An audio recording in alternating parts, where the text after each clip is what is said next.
ಒಂದನೇ ಮಹೇಂದ್ರ ವರ್ಮ ಮತ್ತು ಇಮ್ಮಡಿ ಪುಲಿಕೇಶಿಯ ನಡುವೆ ನಡೆದ ಯುದ್ಧದಲ್ಲಿ ಒಂದನೇ ಮಹೇಂದ್ರ ವರ್ಮ ಸೋತೋಗ್ತಾನೆ. ಕಂಚಿಯನ್ನ ಇಮ್ಮಡಿ ಪುಲಿಕೇಶಿ ವಶಪಡಿಸ್ಕೊಳ್ತಾನೆ. ಅದು ಒಂದನೇ ಮಹೇಂದ್ರ ವರ್ಮನ ಮಗ ಒಂದನೇ ನರಸಿಂಹವರ್ಮ ಸಮಯ ಕಾದು ಮತ್ತೆ ಇಮ್ಮಡಿ ಪುಲಿಕೇಶಿಯ ಮೇಲೆ ಯುದ್ಧ ಮಾಡಿ ಇಡೀ ಬಾದಾಮಿಯನ್ನ ಅವನು ವಶಪಡಿಸ್ಕೊಳ್ತಾನೆ. 13 ವರ್ಷಗಳ ನಂತರ ಇಮ್ಮಡಿ ಪುಲಿಕೇಶಿಯ ಮಗ ಒಂದನೇ ವಿಕ್ರಮಾದಿತ್ಯ ಮತ್ತೆ ಪಲ್ಲವರ ಮೇಲೆ ಹೋರಾಟವನ್ನು ಮಾಡಿ ಯುದ್ಧವನ್ನು ಮಾಡಿ ವಾತಾಪಿಯನ್ನ ಹಿಂದಕ್ಕೆ ಪಡ್ಕೊಳ್ತಾರೆ. ಕಲಾತ್ಮಕವಾದ ಶಿಲ್ಪಗಳೆಲ್ಲ ನೋಡಿದ್ರೆ ಎಷ್ಟು ಮನಮೋಹಕವಾದ ಶಿಲ್ಪಗಳಿದೆಯಲ್ಲ, ಅಂತಹ ದೇವಾಲಯಗಳನ್ನ ಹೊಯ್ಸಳರಲ್ಲಿ ನಿರ್ಮಾಣ ಮಾಡಿಲ್ಲ ತಮಿಳುನಾಡಲ್ಲಿ. ಕಾವೇರಿಯ ಕಾಲನಾಂ ತಿಗುಳನೇಂ ಕಡಂಗೊಂಡನೋ ಬಡ್ಡಿಗೊಂಡನು. ಕಾಲು ಅಂದ್ರೆ ಕಾಲುವೆ. ಕಾವೇರಿಗೆ ಅಣೆಕಟ್ಟು ಕಟ್ಟಿದ್ದಾರೆ. ಎಲ್ಲೋ ನಮ್ಮ ತಲಕಾಡಿನವರೆಗೂ ಎಲ್ಲೋ ಒಂದ್ ಕಡೆ ಅಣೆಕಟ್ಟು ಕಟ್ಟಿದ್ದಾರೆ. ಆ ನೀರಿನ ವಿಷಯಕ್ಕೆ ಆಗಾಗ್ಲೇನೆ ಚೋಳರಿಗೂ ಮತ್ತು ಗಂಗರಿಗೂ ಏನೋ ಒಂದು ಮನಸ್ತಾಪ ಆಗಿದೆ. ಅದಕ್ಕೆ ಒಂದು ಕಾವ್ಯದಲ್ಲೊಬ್ಬ ಕವಿನೇ ಬರೀತಾನೆ, ಏನಕ್ಕೆ ಆ ನೀರನ್ನು ಅಲ್ಲಿಗೆ ಬಿಡಬೇಕು ಅಂತ ಕೇಳ್ತೀರಾ. ಕಾವೇರಿಗೆ ಕಾಲುವೆಯನ್ನು ತಿಗುಳ ಅಂದ್ರೆ ತಮಿಳನು ಕಾವೇರಿಯ ಕಾಲನ ತಿಗುಳನೇಂ ಕಡಂಗೊಂಡನೋ ಬಡ್ಡಿಗೊಂಡನೋ. ಸಾಲ ಕೊಟ್ಬಿಟ್ಟಿದಾನ ಅದಕ್ಕೆ ಅಥವಾ ಬಡ್ಡಿ ಕೊಟ್ಟಿದ್ದಾನ ಅದಕ್ಕೆ, ನಾವ್ಯಾಕೆ ಅವ್ರಿಗೆ ಬಿಟ್ಕೊಡ್ಬೇಕು ಅನ್ನುವಂಥ ಪ್ರಶ್ನೆ ಶಬ್ದಮಣಿ ದರ್ಪಣ ಕಾವ್ಯದಲ್ಲಿ 7-8ನೇ ಶತಮಾನದಲ್ಲೇ ತಮಿಳುನಾಡಲ್ಲೂ ಕೂಡ ಕಾವೇರಿ ನದಿಗೆ ಒಂದು ಅಣೆಕಟ್ಟನ್ನ ಚೋಳರ ಕಾಲದಲ್ಲಿ ನಿರ್ಮಾಣ ಆಗುತ್ತೆ. ಚೋಳರ ಕಾಲದಲ್ಲಿ ನಿರ್ಮಾಣವಾದ ಅಣೆಕಟ್ಟು ಇವತ್ತಿಗೂ ಕೂಡ ಇದೆ. ಸುಮಾರು 1000 ವರ್ಷ 1200 ವರ್ಷಗಳ ಮೇಲಾಗಿದೆ ಅಣೆಕಟ್ಟು ನಿರ್ಮಾಣ ಮಾಡಿ. ಅಣೆಕಟ್ಟು ಇವತ್ತಿಗೂ ಕೂಡ ಚೆನ್ನಾಗಿ ಕೆಲಸ ಮಾಡ್ತಾ ಇದೆ. ಗಂಗರು ಸುಮಾರು 650 ವರ್ಷಗಳ ಕಾಲ ಕರ್ನಾಟಕದಲ್ಲಿ ಆಳ್ವಿಕೆ ಮಾಡಿದ ಮನೆತನ. ಇಡೀ ದಕ್ಷಿಣ ಭಾರತದಲ್ಲಿ ಇಷ್ಟು ಸುದೀರ್ಘವಾಗಿ ಆಳ್ವಿಕೆ ಮಾಡಿರುವಂತ ಇನ್ನೊಂದು ರಾಜಮನೆತನವನ್ನ ನಾವು ನೋಡೋದಕ್ಕೆ ಸಾಧ್ಯನೇ ಇಲ್ಲ. ಸುಮಾರು ಒಂದು 100-200 ವರ್ಷಗಳ ಕಾಲ ತಮಿಳುನಾಡಿನ ಯಾವುದೇ ಇತಿಹಾಸವೂ ನಮಗೆ ಸಿಗೋದಿಲ್ಲ. ದಕ್ಷಿಣ ಭಾರತದಲ್ಲಿ ಮೌರ್ಯರ ಈಕ್ವಲ್ ಆಗಿದ್ದಂತಹ ಒಂದು ರಾಜವಂಶ ಒಂದು 100-200 ವರ್ಷಗಳ ಕಾಲ ಅದರ ನಂತರ ಏನೂ ನಮಗೆ ಗೊತ್ತಾಗದೇ ಇಲ್ಲ. ಅದನ್ನೇ ಕತ್ತಲೆ ಯುಗ ಅಂತ ಕರೀತಾರೆ.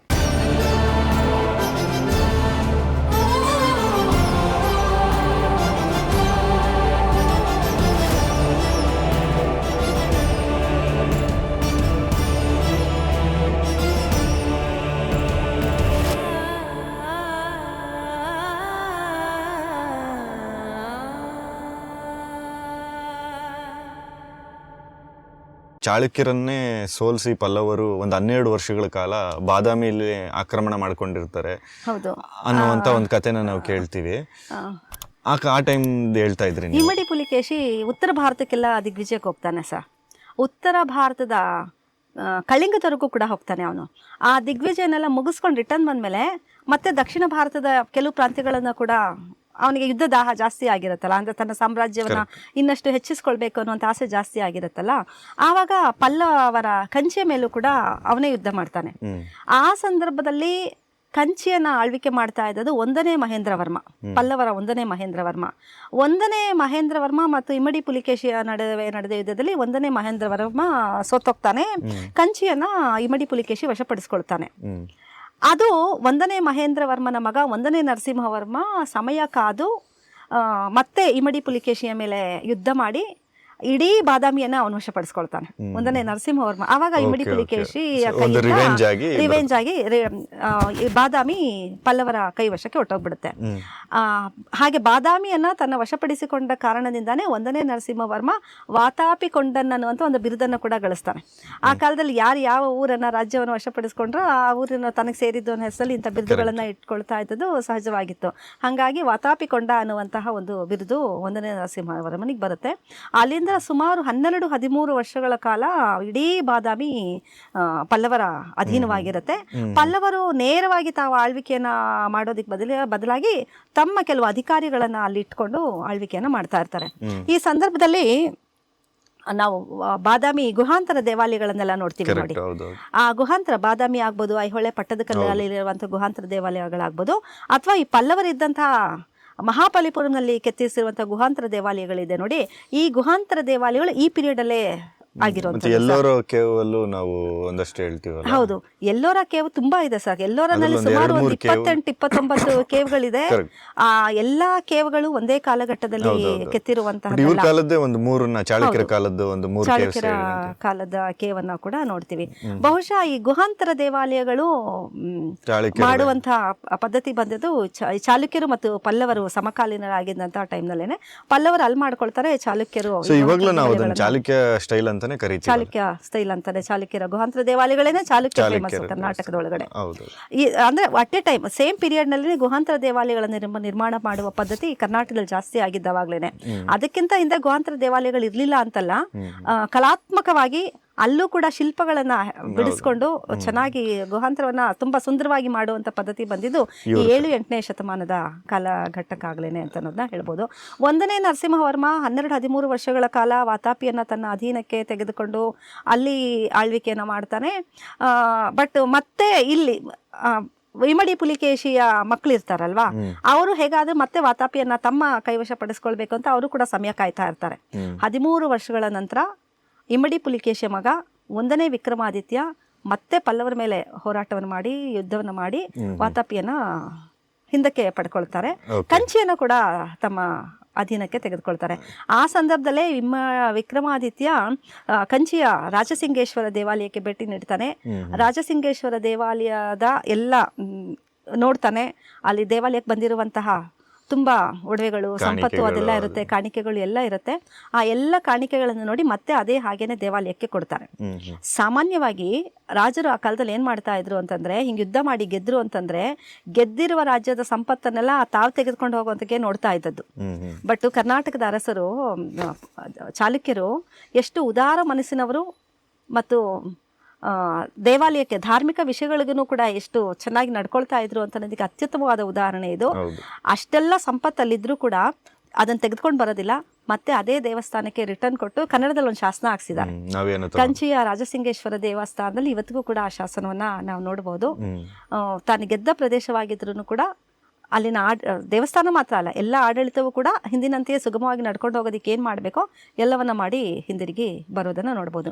ಹೀಗೆ ಕಂಚಿ ಚಾಲುಕ್ಯರ ಕಾಲದಲ್ಲಿ ಮತ್ತೆ ನಮ್ಮ ಕನ್ನಡದ ಅರಸರ ಅಧೀನಕ್ಕೆ ಬಂದಿದ್ದನ್ನು ನೋಡ್ಬೋದು. ಈ ಯುದ್ಧಗಳು ನಮಗೆ ನಿರಂತರವಾಗಿ ಹಿಂಗೆ ನಡೀತಾ ಇರುತ್ತೆ ಸರ್. ಒಂದು ಸರ್ತಿ ಅವ್ರು ಆಕ್ರಮಣ ಮಾಡೋದು, ಅವ್ರು ಗೆಲ್ಲೋದು, ಇನ್ನೊಂದು ಸರ್ತಿ ನಾವು ಗೆಲ್ಲುವಂಥದ್ದು. ಹಾಗಾಗಿ ಯಾವ ಪ್ರದೇಶವು ಯಾವ ಕಾಲಘಟ್ಟದಲ್ಲೂ ಒಂದೇ ರೀತಿ ಇದ್ದದನ್ನ ನಾವು ಇತಿಹಾಸದಲ್ಲಿ ನೋಡೋದಕ್ಕೆ ಸಾಧ್ಯ ಆಗೋದೇ ಇಲ್ಲ. ಒಬ್ಬ ರಾಜನ ಆಳ್ವಿಕೆ ಮೇಲೆ ನಿಂತಿರುತ್ತೆ. ಈಗ ನಾವು ಇವತ್ತಿನ ರಾಜಕೀಯ ನೋಡಿದ್ರು ಒಬ್ಬ ಒಳ್ಳೆ ವ್ಯಕ್ತಿ ಇದ್ದಾಗ ಪಾರ್ಟಿ ಮ್ಯಾಟರ್ ಆಗೋದಿಲ್ಲ. ಅವ್ನು ತುಂಬಾ ಚೆನ್ನಾಗಿ ರೂಲ್ ಮಾಡ್ಕೊಂಡು ಹೋಗಿರ್ತಾರೆ. ಆ ವ್ಯಕ್ತಿ ಹೋದ್ಮೇಲೆ ಅದೇ ಪಾರ್ಟಿಲಿ ಯಾರು ಬಂದ್ರು ಗೆಲ್ಲೋದಕ್ಕಾಗೋದಿಲ್ಲ. ಸೊ ಅವಾಗ ಇನ್ನೊಬ್ರು ಅವನ ವಿರುದ್ಧ ಕಟ್ಟೋದು ಹೇಗ್ ನಡೆಯುತ್ತೋ, ಸೊ ಇದೆಲ್ಲ ಜನಗಳಿಗೆ ಏನ್ ಅಂತ ದೊಡ್ಡ ಮಟ್ಟದ ವ್ಯತ್ಯಾಸ ಆಗಲ್ಲ, ಅವ್ರ ಜೀವನ ನಡೀತಾನೆ ಇರುತ್ತೆ. ಬೇರೆ ತರದಾಗ್ಲ ಏನಾರು ಆದಾಗ ಮಾತ್ರ ಸಮಸ್ಯೆ ಆದಾಗೇನೆ ನೀವು ಹೇಳಿದ್ದು 100% ಹೋರಾಟಗಳು, ಯುದ್ಧಗಳು ಹಾಗೇ ನಡ್ಕೊಂಡ್ ಬಂದಿದೆ. ನಾವು ಯುದ್ಧ ಅಂತ ಅನ್ನೋದು ಮಾತಾಡೋದಕ್ಕೆ ಬಹಳ ಸುಲಭ ಸರ್. ಆದ್ರೆ ಜನಸಾಮಾನ್ಯರ ಜೀವನ ಇದೆಯಲ್ಲ, ಯುದ್ಧದ ಸಂದರ್ಭ ಬಂತು ಅಂತಂದ್ರೆ ಬಹಳ ಕಷ್ಟಕರವಾದ ಜೀವನ ಅದು. ಯುದ್ಧಕ್ಕೆ ಹೋದ್ರೆ ಏನಾಗುತ್ತೆ, ತನ್ನ ಮಕ್ಕಳು ಯುದ್ಧಕ್ಕೆ ಹೋದ್ರೆ ಬರ್ತಾರಾ ಇಲ್ವಾ ಅನ್ನುವಂಥ ಆತಂಕ ಮನದಲ್ಲಿ ಇರುವಂಥವ್ರಿಗೆ, ನಾನು ಹೋದ್ರೆ ಬರ್ತೀನಾ ಇಲ್ವಾ ಅಂತ ಆತಂಕ ಯುದ್ಧಕ್ಕೆ ಹೋಗುವಂಥವ್ರಿಗೆ, ಮತ್ತು ಹೋದ್ಮೇಲೆ ಎಷ್ಟು ವರ್ಷಗಳ ನಂತರ ನಾವು ರಿಟರ್ನ್ ಬರ್ತೀವಿ. ಇವತ್ತು ಹೋದ್ರೆ ನಾಳೆನೇ ರಿಟರ್ನ್ ಬಂದ್ಬಿಡಕ್ಕಾಗೋದಿಲ್ಲ, ವರ್ಷಗಟ್ಲೆ ಆಗ್ತಿತ್ತು. 8 ವರ್ಷ 10 ವರ್ಷ 12 ವರ್ಷಗಳ ನಂತರ ಕೂಡ ಯುದ್ಧವನ್ನು ಮುಗಿಸ್ಕೊಂಡು ಉತ್ತರಕ್ಕೆಲ್ಲ ಹೋದ್ರೆ ಅಷ್ಟು ವರ್ಷ ಆಗೋಗ್ತಿತ್ತು. ಆಮೇಲೆ ಹೋದ ಜಾಗದಲ್ಲಿ ಬೇರೆ ಯುದ್ಧದಲ್ಲೇ ಸಾಯ್ಬೇಕು ಅಂತಿಲ್ಲ, ಎಲ್ಲಿ ಏನ್ ಬೇಕಾದ್ರೂ ಆಗ್ಬೋದು. ಹೋದವ್ರು ಬರ್ತಾರಾ ಇಲ್ವಾ, ಆಮೇಲೆ ಯುದ್ಧಕ್ಕೆ ಬರ್ತಾರೆ ಅಂತಂದ್ರೆ, ಈ ಸೈನ್ಯ ಬರುತ್ತೆ ಅಂದ್ರೆ ದಾರಿ ಉದ್ದಕ್ಕೂ ಇರುವಂತಹ ವಾಸಸ್ಥಳಗಳಿರುತ್ತಲ್ಲ, ವಸತಿ ಸ್ಥಳದಲ್ಲಿ ಇರ್ತಾರಲ್ಲ, ಅವರೆಲ್ಲ ತುಂಬಾ ಹೆದರ್ಕೊಂಡು ಬದುಕ್ತಾ ಇದ್ರು. ವ್ಯಾಪಾರಿಗಳೆಲ್ಲ ಕೂಡ ತಾವು ವ್ಯಾಪಾರ ಮಾಡೋದು ತೆಗೆದುಕೊಂಡಿರುವಂತಹ ಸರಕುಗಳೆಲ್ಲ ಕೂಡ ಅವರು ಯಾರನ್ನ ಕಿತ್ಕೊಂಡು ಹೊಟ್ಟೋಗ್ಬಿಡ್ತಾರೆ ಅನ್ನೋ ಭಯದಲ್ಲೇ ಬದುಕಬೇಕಾಗ್ತಿತ್ತು. ಯುದ್ಧ ಅಂತಂದ್ರೆ ರಾಜರಿಗೆ ತಮ್ಮ ಸಾಮ್ರಾಜ್ಯ ವಿಸ್ತಾರ ಆಗಿತ್ತು ಅನ್ನೋ ಸಂತೋಷನೇ. ಆದ್ರೆ ಜನಸಾಮಾನ್ಯರು ಒಂದು ಹೆದರಿಕೆ ಮತ್ತು ಭಯದ ವಾತಾವರಣದಲ್ಲೇ ಬದುಕುವಂಥ ಪರಿಸ್ಥಿತಿ. ಅದು ಎಂಥ ರಾಜ ಆಗಿದ್ರು ಸರಿನೇ. ನಾವು ಇತಿಹಾಸದಲ್ಲಿ ಅವ್ನು ತುಂಬ ಒಳ್ಳೆ ರಾಜ ಅಂತ ಮಾತಾಡ್ತೀವಲ್ಲ, ಆ ರಾಜನ ಕಾಲದಲ್ಲೂ ಕೂಡ ಜನರ ಪರಿಸ್ಥಿತಿ ಹೀಗೆ ಇದ್ದದ್ದೇ. ಇದು ಇಲ್ಲಿಗೆ ಮುಗಿಯೋದಿಲ್ಲ ಸರ್, ಮತ್ತೆ ನಾವು ಕಂಟಿನ್ಯೂ ಮಾಡ್ಬೋದು. ಹೊಯ್ಸಳರ ಕಾಲಕ್ಕೂ ಮತ್ತೆ ಇಂಥದೇ ಹಲವಾರು ಘಟನೆಗಳು ನಡೆಯುತ್ತೆ. ತುಂಬ ಶಾಸನಗಳು, ಹೊಯ್ಸಳರ ಕಾಲದ ಶಾಸನಗಳು ಸಿಗುತ್ತೆ, ದೇವಾಲಯಗಳು ಸಿಗುತ್ತೆ. ಹೊಯ್ಸಳರು ಅಲ್ಲಿಗೆ ಬರ್ತಾರಲ್ಲ, ನಮ್ಮ ಕರ್ನಾಟಕದಲ್ಲಿ ನಿರ್ಮಾಣ ಮಾಡಿರುವಂತಹ ಕಲಾತ್ಮಕವಾದ ಶಿಲ್ಪಗಳೆಲ್ಲ ನೋಡಿದ್ರೆ ಎಷ್ಟು ಮನಮೋಹಕವಾದ ಶಿಲ್ಪಗಳಿದೆಯಲ್ಲ, ಅಂತಹ ದೇವಾಲಯಗಳನ್ನ ಹೊಯ್ಸಳರಲ್ಲಿ ನಿರ್ಮಾಣ ಮಾಡಿಲ್ಲ ತಮಿಳ್ನಾಡಲ್ಲಿ. ತಮಿಳ್ನಾಡಿನಲ್ಲಿ ಸಿಗುವಂತಹ, ಅವ್ರಿಗೆ ಸಿಗುವಂತಹ ಮಾಧ್ಯಮಗಳೇನಿದೆಯೋ, ಕಲ್ಲು, ಅಲ್ಲಿ ಸಿಗುವಂತಹ ಜನ ಸಂಪತ್ತನ್ನ ಇಟ್ಕೊಂಡು ಸಾಮಾನ್ಯವಾದ ದೇವಾಲಯಗಳನ್ನಷ್ಟೇ ನಿರ್ಮಾಣ ಮಾಡಿರೋದು.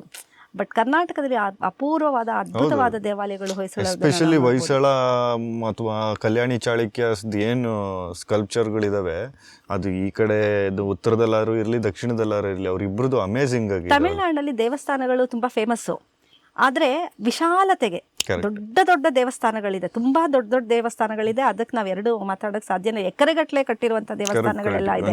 ತಂಜಾವೂರಿನ ದೇವಸ್ಥಾನಗಳೆಲ್ಲ ನೋಡಿದ್ರೆ ಎಷ್ಟು ಬೃಹದೇಶ್ವರದ ಹೆಸರೇ ಬೃಹದೇಶ್ವರ ದೇವಾಲಯ, ಅದು ಅಷ್ಟು ದೊಡ್ಡದಾಗಿದೆ. ಆದ್ರೆ ಕರ್ನಾಟಕದ ನಾವು ಇದು ಬೇಲೂರು, ಹಳೇಬೀಡು, ನುಗ್ಗೇಹಳ್ಳಿ ಇಲ್ಲೆಲ್ಲ ನೋಡ್ತೀವಲ್ಲ, ಇಂತಹ ಕಲಾತ್ಮಕವಾದ ದೇವಾಲಯಗಳನ್ನ ತಮಿಳುನಾಡಲ್ಲಿ ನೋಡಿಲ್ಲ ಸರ್ ನಾನು.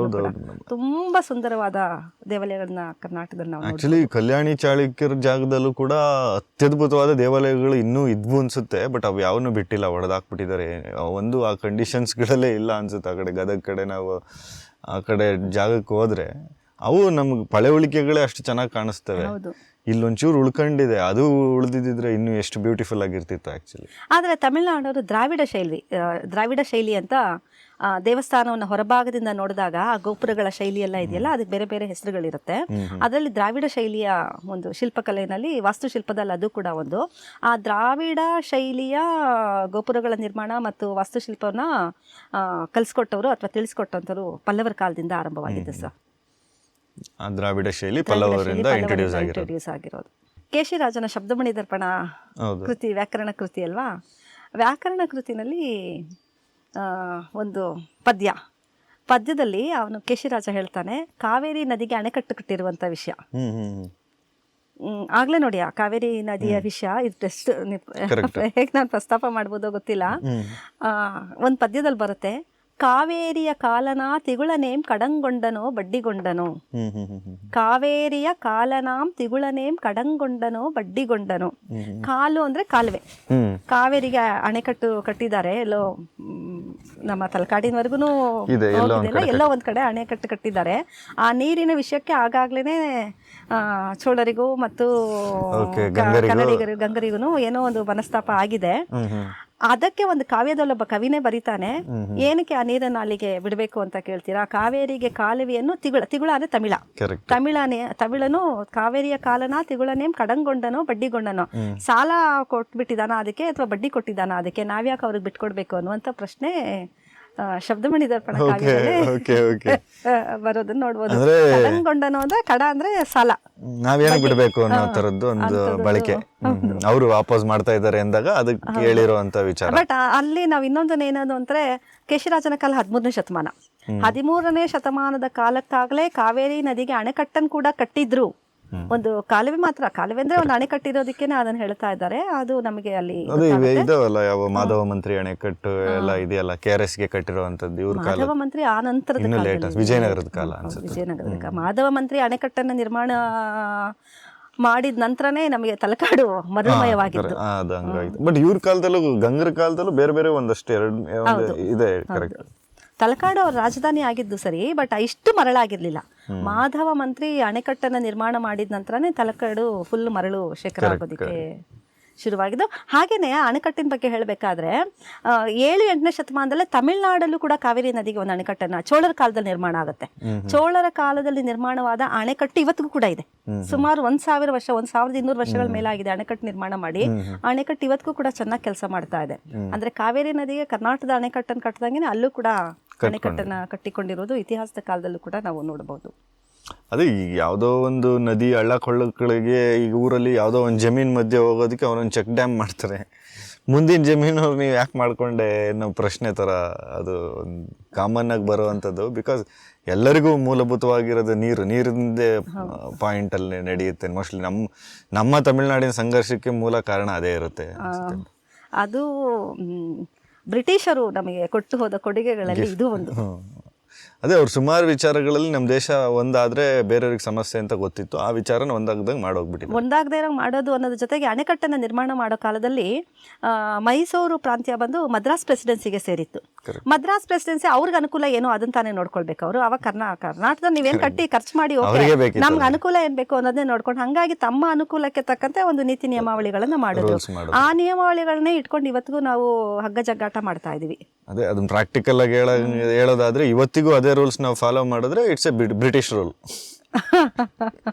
ಇಂಡಿಯನ್ ರೂಲ್ ಅಲ್ಲ. ಅದು ಭಾರತದಿಂದ ಯೋಚನೆ ಮಾಡಿ ಅದಕ್ಕೊಂದು ಪರಿಹಾರ ಕೊಡಬೇಕು. ಆಕ್ಚುಲಿ ಇವತ್ತಿನ ಸಿಚುಯೇಷನ್ಗೆ, ಇವತ್ತಿನ ಸನ್ನಿವೇಶಗಳಿಗೆ, ಇವತ್ತಿನ ಸಮಸ್ಯೆಗಳೇನಿದೆ ಅದರ ಹಿನ್ನೆಲೆಯಲ್ಲಿ ಆ ಪರಿಹಾರವನ್ನ ಯೋಚನೆ ಮಾಡೋದು ಬಿಟ್ಟು ಯಾವಾಗಲೂ 100 ವರ್ಷ 150 ವರ್ಷದಿಂದ ಹಾಕಿರುವಂತಹ ಅದೇ ಕಾನೂನನ್ನು ಇವತ್ತಿಗೂ ಕೂಡ ಫಾಲೋ ಮಾಡಬೇಕು ಅಂತ ಹೇಳೋಕೆ ಬಂದಾಗಲೇ ಈ ಸಮಸ್ಯೆಗಳು ಜಾಸ್ತಿ ಆಗುವಂಥದ್ದು. ಇದಾದ್ಮೇಲೆ ಮತ್ತೆ ಇಲ್ಲಿ ನಮಗೆ ರಾಷ್ಟ್ರಕೂಟರು ಬರ್ತಾರೆ. ಸೊ ಇದೇ ರಾಷ್ಟ್ರಕೂಟರ ಜೊತೆನೂ ಮತ್ತೆ ಗಂಗರು ಇರ್ತಾರೆ. ಗಂಗರು ಎಲ್ಲಾರ ಜೊತೆನೂ ಜೊತೆಗೆ ಟ್ರಾವೆಲ್ ಮಾಡ್ಕೊಂಡ್ ಬರ್ತಾರೆ. ಗಂಗರು ಸುಮಾರು 650 ವರ್ಷಗಳ ಕಾಲ ಕರ್ನಾಟಕದಲ್ಲಿ ಆಳ್ವಿಕೆ ಮಾಡಿದ ಮನೆತನ. ಇಡೀ ದಕ್ಷಿಣ ಭಾರತದಲ್ಲಿ ಇಷ್ಟು ಸುದೀರ್ಘವಾಗಿ ಆಳ್ವಿಕೆ ಮಾಡಿರುವಂತ ಇನ್ನೊಂದು ರಾಜಮನೆತನವನ್ನ ನಾವು ನೋಡೋದಕ್ಕೆ ಸಾಧ್ಯನೇ ಇಲ್ಲ. ಇದಕ್ಕೆ ಕಾರಣ ಏನು ಅಂತಂದ್ರೆ ಗಂಗರು ಸಾಮ್ರಾಟರಾಗಿರ್ಲಿಲ್ಲ. ಸ್ಟಾರ್ಟಿಂಗ್ನಲ್ಲಿ ಒಂದು 100-200 ವರ್ಷಗಳ ಕಾಲ ಕೋಲಾರದಲ್ಲಿರುವವರೆಗೂ ಅವರು ಸ್ವತಂತ್ರವಾಗಿ ಪಾಳ್ಯಗಾರ ರೀತಿನಲ್ಲೋ ಅಥವಾ ತಮ್ಮದೇ ಆದಂತಹ ಸಾಮಂತರಾಗಿನೋ ಆಳ್ವಿಕೆ ಮಾಡ್ಕೊಂಡು ಬರ್ತಿದ್ರು. ಅದ್ರ ನಂತರ ಅವರಿಗೆ ಸುತ್ತಮುತ್ತಲಿರುವ ಎಲ್ಲ ರಾಜವಂಶಗಳ ಜೊತೆಗೂ ಕೂಡ ಯಾವುದೋ ಒಂದು ರೀತಿಯಲ್ಲಿ ಅವ್ರನ್ನ ಎದುರಿಸಬೇಕಾಗಿರುವಂಥದ್ದು, ಅವ್ರ ಜೊತೆನಲ್ಲಿ ಯುದ್ಧ ಮಾಡಬೇಕಾಗಿರುವಂಥದ್ದು ಗಂಗರಿಗೆ ಅನಿವಾರ್ಯವಾಗ್ತಾ ಹೋಗುತ್ತೆ. ಅದನ್ನು ಕರೆಕ್ಟಾಗಿ ನಿಭಾಯಿಸ್ಕೊಳ್ತಾ ಕಾಲಕ್ಕೆ ಯಾರ್ಯಾರ ಜೊತೆನಲ್ಲಿ ಯಾವ ರೀತಿ ಸಂಪರ್ಕ ಮಾಡಬೇಕು, ಯುದ್ಧ ಮಾಡಬೇಕಾ, ವೈವಾಹಿಕ ಸಂಪರ್ಕವನ್ನು ಇಟ್ಕೊಳ್ಬೇಕಾ, ಯುದ್ಧ ಮಾಡ್ಬೇಕಾದ್ರೆ ನಾವು ಯಾರ ಬೆಂಬಲವನ್ನು ತೆಗೆದುಕೊಳ್ಬೇಕು, ಇದನ್ನೆಲ್ಲ ಸರಿಯಾಗಿ ತೀರ್ಮಾನವನ್ನು ಮಾಡಿ ಅವರು ಮುನ್ನಡೆಸ್ತಾ ಬಂದಿರೋದ್ರಿಂದ ಸುಮಾರು 650 ವರ್ಷಗಳವರೆಗೂ ಕೂಡ ಅವರು ಅಧಿಕಾರವನ್ನು ಅಥವಾ ಆಳ್ವಿಕೆಯನ್ನು ಮಾಡಿಸೋದಕ್ಕೆ ಸಾಧ್ಯ ಆಗುತ್ತೆ. ಇವತ್ತಿನ ಕರ್ನಾಟಕದ ಒಂದು ನಾನು ಆಗಲೇ ಹೇಳಿದಾಗೆ ಸಾಂಸ್ಕೃತಿಕ ಸ್ಥಿತಿಗತಿಗಳಿಗೆ ಬೇಕಾದಂಥ ಭದ್ರ ಬುನಾದಿ ಆ ಕಾಲದಲ್ಲೇ ನಿರ್ಮಾಣ ಆಗಿದ್ದು. ಲಿಪಿಗಾಗ್ಬೋದು, ಸಂಸ್ಕೃತಿಗಾಗ್ಬೋದು, ದೇವಾಲಯಗಳ ನಿರ್ಮಾಣಕ್ಕಾಗ್ಬೋದು, ಆರ್ಥಿಕ ಉನ್ನತಿಗಾಗ್ಬೋದು, ಎಲ್ಲದಕ್ಕೂ ಕೂಡ ಯಾಕಂದರೆ ಇಷ್ಟು ಸುದೀರ್ಘವಾಗಿ ಒಂದೇ ರಾಜಮನೆತನ ಇರಬೇಕಾದ್ರೆ ಅವ್ರು ಏನು ಬೇಕಾದರೂ ಅದರಲ್ಲಿ ನಿರ್ಣಯವನ್ನು ತೆಗೆದುಕೊಂಡು ಜಾರಿಗೆ ತರುವಂಥ ಅವಕಾಶಗಳು ಅವ್ರಿಗೆ ಸಿಗ್ತಾ ಹೋಗುತ್ತೆ. ಮತ್ತು ಗಂಗರಲ್ಲಿದ್ದಂಥ ಕೆಲವು ಅರಸರು, ಒಂದು 2-3 ಅರಸರು 50 ವರ್ಷಗಳಿಂದ ಅವಿನೀತ, ದುರ್ವಿನೀತ, ಇವರುಗಳೆಲ್ಲ 50 ವರ್ಷಗಳಿಂತ ಹೆಚ್ಚು ದೀರ್ಘಾವಧಿ. ಶ್ರೀಪುರುಷ 65 ವರ್ಷ ಇರ್ತಾನೆ, 65 ವರ್ಷ ಇರ್ತಾನೆ. ಇಷ್ಟು ಸುದೀರ್ಘಾವಧಿಯಲ್ಲಿ ಒಬ್ಬನೇ ರಾಜ ಇದ್ದಾಗ ಅವನ ಕನಸುಗಳೇನಿದೆ, ನನ್ನ ರಾಜ್ಯವನ್ನ ನಾನು ಹೆಂಗೆಲ್ಲ ಬದಲಾಯಿಸಬೇಕು ಅಂತ ಅಂದ್ಕೊಂಡಿರ್ತಾನೆ, ಅದನ್ನೆಲ್ಲ ಮಾಡೋದಕ್ಕೆ ಅವರಿಗೆ ಅವಕಾಶಗಳು ಸಿಗ್ತಾ ಹೋಗುತ್ತೆ. ಆಕ್ಚುಲಿ ನಾವು ಗಂಗರು ಮತ್ತೆ ಕದಂಬರದ ಇತಿಹಾಸ ನಮ್ಮ ಕನ್ನಡದಲ್ಲಿ ಮೊದಲನೇ ಶುರುವಾದ ಕನ್ನಡದ ಇತಿಹಾಸ ಅಂತ ನಾವು ಏನು ಹೇಳ್ತೀವಿ, ಕನ್ನಡ ಸಾಮ್ರಾಜ್ಯಗಳು ಉದಯ ಆಗಿದ್ದ ಕಾಲಘಟ್ಟ. ಇದೇ ಕಾಲಘಟ್ಟಕ್ಕೆ ನಾವು ಹೋದ್ರೆ ಹೆಚ್ಚು ಕಡಿಮೆ ತಮಿಳ್ನಾಡಿನ ಇತಿಹಾಸ ನೋಡಿದ್ರೆ ಒಂದು 3ರಿಂದ 6ನೇ ಶತಮಾನದವರೆಗೂ ಅವರು ಡಾರ್ಕ್ ಶೇಡ್, ನಮ್ದು ಕಲಾಬ್ರಾಸ್ ಅಂತ ಒಂದು ಡೈನೆಸ್ಟಿ ಅಂತ ಏನೋ ಕರ್ಕೊಂಡು ಅವ್ರು ಹೇಳ್ತಾರೆ. ಅಂದ್ರೆ ಅಲ್ಲಿ ಇತಿಹಾಸನೇ ಇಲ್ಲ ಅನ್ನೋ ಥರ. ಅಶೋಕ ಕ್ರಿಸ್ತ ಪೂರ್ವದ ಕಾಲದಲ್ಲಿ ಅಥವಾ ಮೌರ್ಯರ ಕಾಲ ಇತ್ತಲ್ಲ, ಹೆಚ್ಚು ಕಡಿಮೆ ಅದೇ ಕಾಲದಲ್ಲೇ ತಮಿಳುನಾಡಿನಲ್ಲಿ ಚೋಳರ ಸಾಮ್ರಾಜ್ಯ ಇತ್ತು ಅಂತ ಹೇಳ್ತಾರೆ. ಅಶೋಕನ ಡೆಹ್ರಾಡೂನಿನಲ್ಲಿ ದೊರೆತಿರುವಂಥ ಒಂದು ಶಾಸನದಲ್ಲಿ ಕೂಡ ಚೋಳ ವಂಶದ ಉಲ್ಲೇಖ ಬರುತ್ತೆ. ಶಾತವಾಹನರು ಮತ್ತು ಮೌರ್ಯ ನಂತರ ಶಾತವಾಹನರು ಬರ್ತಾರಲ್ಲ, ಈ ಕಾಲದಲ್ಲಿ ದಕ್ಷಿಣ ಭಾರತದಲ್ಲಿದ್ದಂಥ ಒಂದು ಪ್ರಬಲವಾದ ಅರಸುಮನೆತನ ಅಂತ ಚೋಳ ಅರಸುಮನೆತನನ ಗುರುತಿಸ್ತಾರೆ. ಆ ಕಾಲದ ಚೋಳರನ್ನ ಆರಂಭ ಕಾಲದ ಚೋಳರು ಅಂತ ಕರೀತಾರೆ. ಇವರ ಕಾಲ ಅದೇ ಕ್ರಿಸ್ತಪೂರ್ವ 1ನೇ ಶತಮಾನದಿಂದ ಕ್ರಿಸ್ತಶಕ 3-4ನೇ ಶತಮಾನದವರೆಗೂ 3 ಅಥವಾ 4ನೇ ಶತಮಾನದವರೆಗೂ ಕೂಡ ಗುರುತಿಸ್ತಾರೆ. ಈ ಕಾಲದ ಚೋಳರನ್ನ ಆರಂಭ ಕಾಲದ ಚೋಳರು ಅಂತಾರೆ. ಇವರ ಕಾಲದಲ್ಲೇನೆ ಸಂಗಮ್ ಸಾಹಿತ್ಯ ಕೂಡ ರಚನೆ ಆಗಿರುವಂಥದ್ದು, ತಮಿಳಿನ ಪ್ರಖ್ಯಾತವಾದಂಥ ಸಾಹಿತ್ಯ ಅಂತ ಹೇಳುವಂಥದ್ದು. ಆಮೇಲೆ ತಮಿಳಿನ 2 ಮಹಾಕಾವ್ಯಗಳು ಶಿಲಪ್ಪದಿಕಾರಂ ಮತ್ತು ಮಣಿಮೇಕಲೆ ಕೂಡ ಸಂಗಮ್ ಅವಧಿಯ ಕಡೆ ಪೀರಿಯಡ್ ಅಲ್ಲಿ ಬರುವಂಥದ್ದು, ಶಿಲಪ್ಪದಿಕಾರಂ ಮತ್ತು ಮಣಿಮೇಕಲೆ ಕಾವ್ಯಗಳು. ಇದರ ನಂತರ ಸುಮಾರು ಒಂದು 100-200 ವರ್ಷಗಳ ಕಾಲ ತಮಿಳುನಾಡಿನ ಯಾವುದೇ ಇತಿಹಾಸವೂ ನಮಗೆ ಸಿಗೋದಿಲ್ಲ. ದಕ್ಷಿಣ ಭಾರತದಲ್ಲಿ ಮೌರ್ಯರ ಈಕ್ವಲ್ ಆಗಿದ್ದಂಥ ಒಂದು ರಾಜವಂಶ ಒಂದು 100-200 ವರ್ಷಗಳ ಕಾಲ ಅದರ ನಂತರ ಏನೂ ನಮಗೆ ಗೊತ್ತಾಗದೇ ಇಲ್ಲ. ಅದನ್ನೇ ಕತ್ತಲೆ ಯುಗ ಅಂತ ಕರೀತಾರೆ. ಆ ಕಾಲದ ಯಾವುದೇ ಶಾಸನಗಳು ಸಿಗೋದಿಲ್ಲ, ಸಾಹಿತ್ಯ ಕೃತಿಗಳು ಸಿಗೋದಿಲ್ಲ, ಯಾವುದೇ ದಾಖಲೆಗಳು ಕೂಡ ಸಿಗೋದಿಲ್ಲ. ಯಾವ ಕಾರಣದಿಂದ ಏನು ಸಿಗ್ತಾ ಇಲ್ಲ ಅಂತದ್ದು ಗೊತ್ತಿಲ್ಲ. ಬಹುಶಃ ಶಾಸನಗಳು ಯಾವುದು ನಿರ್ಮಾಣ ಆಗದೇ ಇರಬಹುದು, ಅಥವಾ ಆ ಕಾಲದ ರಚನೆ ಆಗಿರುವಂಥ ಸಾಹಿತ್ಯ ಕೃತಿಗಳು ನಾಶವಾಗಿರಬಹುದು. ರೀಸನ್ ಏನು ಅನ್ನೋದು ಗೊತ್ತಿಲ್ಲ. ಒಂದು 100-200 ವರ್ಷಗಳ ಕಾಲ ತಮಿಳುನಾಡಿನ ಯಾವುದೇ ಇತಿಹಾಸ ಸಿಗೋದಿಲ್ಲ. ನಂತರ ಮತ್ತೆ ಆರಂಭವಾಗುತ್ತೆ. ನಾವು ರಫ್ ಆಗಿ ಅದಕ್ಕೆ ಲೆಕ್ಕ ಹಾಕಿದ್ರು ಈ ಕದಂಬರು ಪಲ್ಲವರನ್ನ ಸೋಲ್ಸಿದ ನೆಕ್ಸ್ಟ್ ಕದಂಬರು ಇರೋವರೆಗೂ ತಮಿಳ್ನಾಡಿನ ಟೈಮ್ ಲೈನ್ ಅಲ್ಲೆಲ್ಲ ಪೂರ್ತಿ ಅದೇ ಕಾಲಘಟ್ಟ. ಅದು ಡಾರ್ಕ್ ಶೇಡ್ ಕದಂಬರು ಎಂಡ್ ಆಗೋವರೆಗೂ ಡಾರ್ಕ್ ಶೇಡ್ ಅಲ್ಲೇ ಇದೆ ಅನ್ನೋ ತರನೇ ಬರುತ್ತೆ. ಅದು ಇಲ್ಲ, ಅದು ಅದಕ್ಕೆ ರೀಸನ್ ಕದಂಬರು ಅಂತ ಹೇಳೋಕ್ಕಾಗಲ್ಲ, ಲಿಂಕ್ ಮಾಡೋ ಕದಂಬರು ಅಥವಾ ಗಂಗರು ಅದಕ್ಕೆ ಕಾರಣ ಅಂತ ಹೇಳೋಕ್ಕಾಗಲ್ಲ. ಯಾವುದೇ ಮಾಹಿತಿಗಳು ಸಿಕ್ಕಿಲ್ಲ ಅನ್ನೋ ಕಾರಣದಿಂದ ಹಾಗೆ ಹೇಳ್ತಾ ಬರ್ತಾರೆ.